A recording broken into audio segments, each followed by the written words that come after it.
Cet été, j'étais en Bretagne, dans le jardin de mes parents, avec mon fils Gaël de 10 mois. La journée était parfaite, ensoleillée. Mais le lendemain matin, en changeant sa couche, j'ai découvert une tique. Elle était heureusement un peu plus petite que celle-là.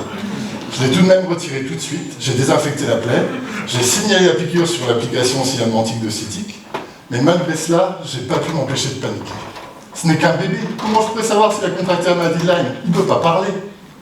En plus, j'ai commencé à culpabiliser. Pourquoi? Parce que je suis censé savoir qu'on peut se faire piquer dans un jardin. C'était un des tout premiers résultats du programme Cytic sur lequel je travaille. Cytic, c'est quoi? C'est un programme de recherche participative auquel les citoyens peuvent contribuer en signalant leur piqûre de tique, en envoyant leur tique piqueuse, voire même en venant au laboratoire pour analyser les tiques avec nous. Grâce à tous ces citoyens, nous avons pu montrer que le jardin, après la forêt, est le lieu le plus à risque de piqûre de tique en France. Et depuis, nous mettons tout en œuvre pour sensibiliser les citoyens, les pouvoirs publics et les acteurs de la santé sur ce risque. Parce que beaucoup de monde pense encore qu'on ne peut pas contracter une maladie à tique ailleurs qu'en forêt. D'ailleurs, en ce moment, nous sommes en train de réaliser des petites vidéos humoristiques et éducatives sur le sujet, afin d'alerter sur le risque sans faire peur. Donc oui, je me sentais vraiment coupable de ne pas avoir pensé à vérifier le soir même si mon fils n'avait pas été piqué.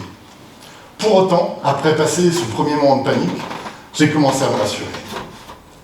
Pourquoi? Parce que je savais que j'avais retiré la tique en moins de 24 heures, ce qui diminue grandement le risque d'infection. Je savais également que les tiques de Bretagne sont globalement beaucoup moins infectées que les tiques de la région Grand Est où on vit. Et ça, je le sais aussi grâce à ces tiques, grâce à l'analyse de toutes ces tiques piqueuses qui nous sont envoyées de toute la France. Et je ne suis pas le seul à le savoir, puisque nous avons à cœur de le partager avec le plus grand monde, notamment pour aider les acteurs de la santé.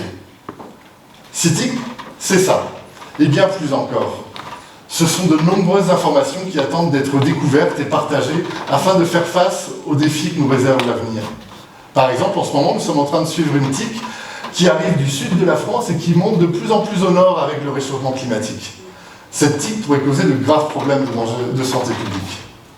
Cytic, c'est aussi une aventure humaine, puisque ce sont les multiples rencontres et discussions avec des citoyens qui donnent du sens à notre travail. Pour autant, nous ne sommes qu'une équipe de 5 personnes, qui se maintient sans assurance d'un avenir pérenne.